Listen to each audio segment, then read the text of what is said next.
going to show you where we are with the DIO today. I took it out for a test run.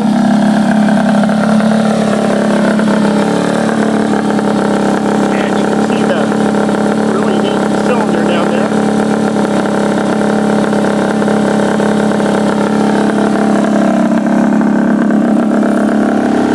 It's idling about 220, 225, which is good. Putting out 13 volts.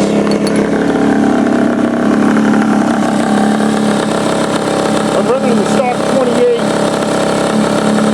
millimeter carburetor.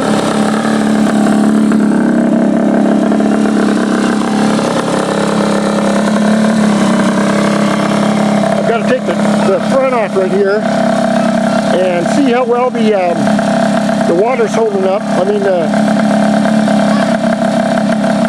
radiator fluid. I got my new mirrors on. Really nice mirrors I got from Amazon. The other one cracked. And I'll show you the two things that I'm gonna work on. There's a 2013 Zuma, just got 5,000 miles on it. Great bike. There's 600 CBR. There's the Honda Gyro. It's working great. I've got to put on the big intake here. This is the big intake for the 33 millimeter Sedco. And you can see it says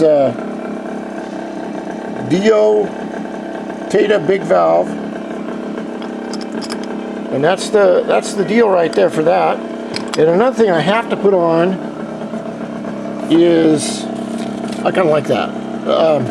This is the, what do they call that? The racing rotor.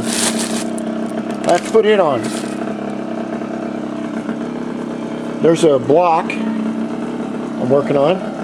So you can hear the bike all the way from here. I wish I had like stereo sound. I took it out for its run. It got up to about 75 miles an hour. And then what happened is it threw a belt. There's so much power that the belt comes off about 70 miles an hour. She's working really good. I got my Superman deal. Okay, we're going to shut it off here. Turn it off. This right here runs the water pump, which is right here. What's that? Just a minute. And this controls that. Oh, that's neat. That's really neat. You gave it to us. You gave it to me. Yeah.